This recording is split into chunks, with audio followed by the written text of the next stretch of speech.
RS RS సరాగాలు ఈటీవీలో మనకి అప్పుడు ఈ ఛానల్స్ లేవు. ఒకటి ఈటీవీ వచ్చేది, ఈనాడు సరాగాలని అలా రౌండ్ అయ్యి వస్తుంది. అలాగే ఆర్ఎస్ సరాగాలని దగ్గరగా అక్కడే మంచి పేరు పెట్టారు. నిజంగా ఈరోజు ఆమె జన్మదినం. నేను ఏదో ఒకటి చెప్పేసి వెళ్ళిపోదాం అనుకుంటే మా ప్రణయ్ గారు అన్న మనం రావాలి, ఆశీర్వదించాలి, 10 నిమిషాలు ఉన్నా కూడా ఆ అమ్మాయి ఆనందపడుతుంది, మీరు రావాలి అని అంటే నేను తప్పకుండా వచ్చా. పొద్దున్న మెసేజ్ పెట్టారు. మెసేజ్ చూసి నిజంగా నాకే బాధ వేసింది. నేను అడ్జస్ట్ చేసుకుని నేను వస్తానండి.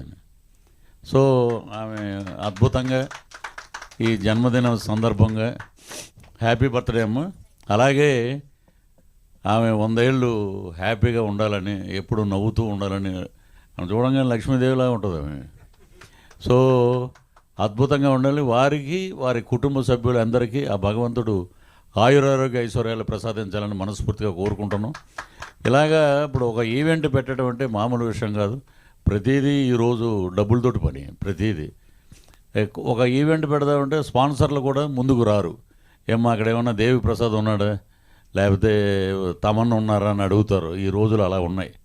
సో కాబట్టి ఆమె ఒక్కటే ఉండి ప్రణయ్ గారు వీళ్ళందరూ పెద్దల యొక్క సహకారం తీసుకుని ముందుకు వచ్చి ఈ కార్యక్రమం జరపడం అనేది బ్రహ్మాండమైన విషయం. అంటే నేను ఎర్లీగా వచ్చాను కాబట్టి మీ టైం ఇంకా ఉంది కాబట్టి ఇంకా హాల్ నిండిపోతాయి. తర్వాత 4 గంటలు 4:30కి మీరే ఫోటో తీసి పంపుతారు, ఫుల్ అయిపోద్ది క్రౌడ్. ఎందుకంటే పాట పాడాలి, పాటని వచ్చిన రసజ్ఞులు ఆస్వాదించాలి. అది నాకు తెలుసుకున్న సత్యం. అది బాలుగారు కూడా అదే అంటారు, పాట పాడాలి, పాట అందరూ పాడతారు, పాటలు అందరూ పాడతారు.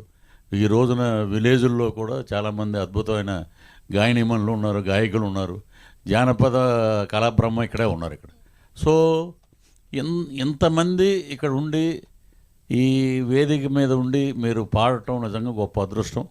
సో ఆ అదృష్టం మనకు కల్పించిన రేఖా సాగర్ గారికి మరొకసారి పుట్టినరోజు శుభాకాంక్షలు తెలియజేసుకుంటూ, మీకంతా బాగుంటుందమ్మా. Thank you very much.